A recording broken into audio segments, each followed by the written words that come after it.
Welcome to Mexico City, the heart of a country called Mexico, a nation with over 200 years of independent history, a land founded by the Aztecs, colonized by the Spaniards, and made great by the over 8 million people living there today, a city that lives at a fast pace, a pace that can be barely stopped by traffic lights.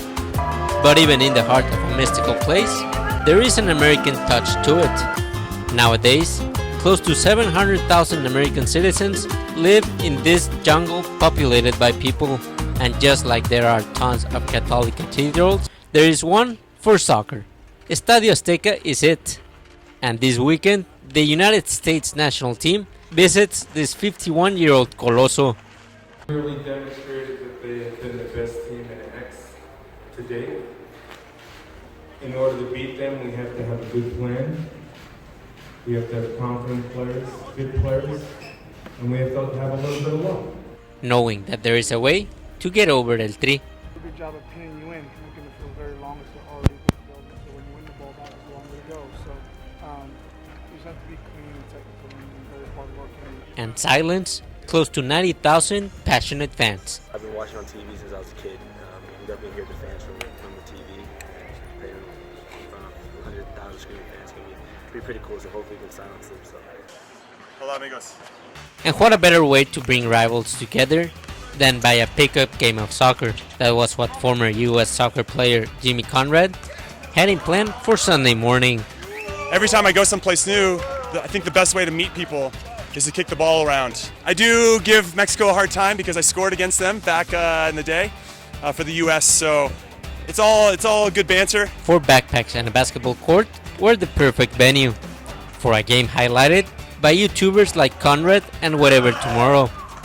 Gabriel and I started following each other on Twitter and developed a nice relationship there and back and forth about U.S. and Mexico. So this is my first time ever meeting him. He's a great guy. He's got great feet. He's a lot better than I thought he was going to be.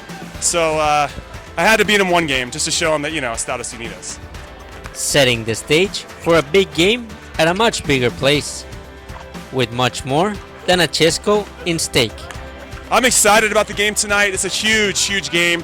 The U.S. has never won a World Cup qualifier in Azteca Stadium before, and we need to get revenge because in the first game of World Cup qualifying in the Hex, Mexico came up to Columbus and beat us, and that's unacceptable, so we have to get our revenge tonight. And revenge was what close to 1,000 American outlaws wanted, confident that Bruce Arena and his team had what it takes. We expect Mexico to really press the game, but we have a few surprises in store.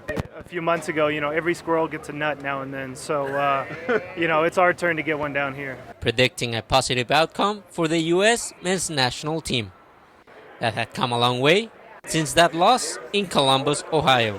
I think that Jurgen Klinsmann kind of had lost the players' confidence maybe, or something was going on. And I think Bruce Arena was a nice change. And they seem to be playing a little harder, playing a little more together. So hopefully it keeps going. FutMexNation! Making their way to Azteca by bus for the biggest rivalry in CONCACAF.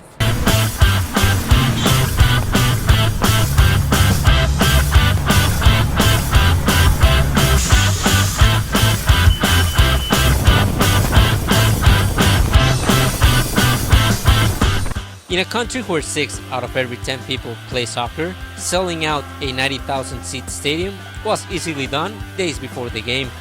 The hard part was moving around the stadium hours before the big match. Nobody wanted to miss out. Everyone was hungry for a big night of soccer.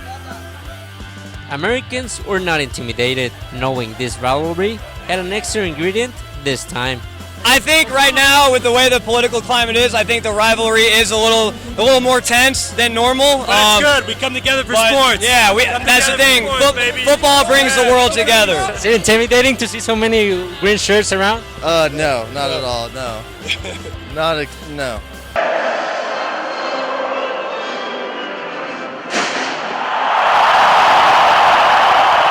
Fans at Azteca could not be louder, but a goal by Michael Bradley turned the chaos into silence. Carlos Vela, with a goal, lifted up his team and the close to 85,000 incondicionales from their seats. That was it for goals that night. with some rain that waved the fans goodbye. 1-1 the final result at the Estadio Azteca, and Bruce Arena continues to be undefeated against El Tri in World Cup qualifiers, which leaves the American Outlaws and the rest of the US fans pretty happy in the Coloso de Santa Úrsula. For FutMexNation, I am Oscar Casanova.